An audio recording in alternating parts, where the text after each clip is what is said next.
The commutative property of multiplication is just another handy tool that you can use to make your life easier when you're trying to multiply. But what exactly is the commutative property? Well, the commutative property simply means that it doesn't matter what order we put our numbers in when we're multiplying.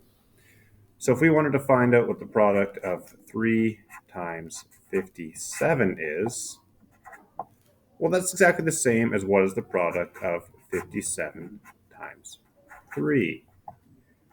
These will both be the same. Commutative property says that we can flip the order of these numbers and we'll always come up with the same answer. But how is that helpful? Because laid out left to right, it doesn't make our math any easier. Let's try laying this problem out in standard algorithm and see if it makes our lives any easier. First, let's set it up with 3 on the top and 57 on the bottom. And if we follow our steps for standard algorithm, we'll go 7 times 3 is 21.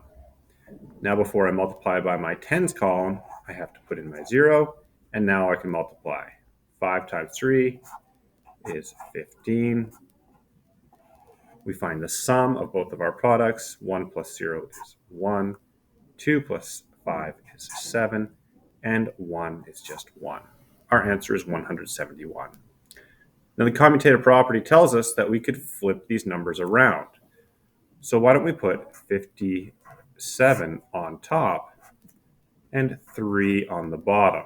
And I think we'll find that when we put the smaller number on the bottom, it generally goes a little quicker for us.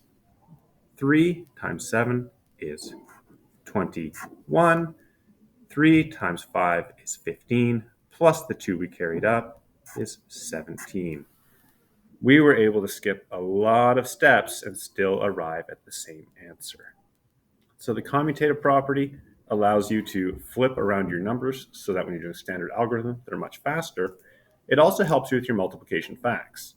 Because if you're anything like me, your 5 times tables are really easy. Your 7 times tables are a lot harder. So when I see a problem like what is 7 times 5, I like to think of it as what is 7 groups of 5 instead of what is 5 groups of 7. It's a lot easier for me to skip count by 5s than it is for me to skip count by 7s.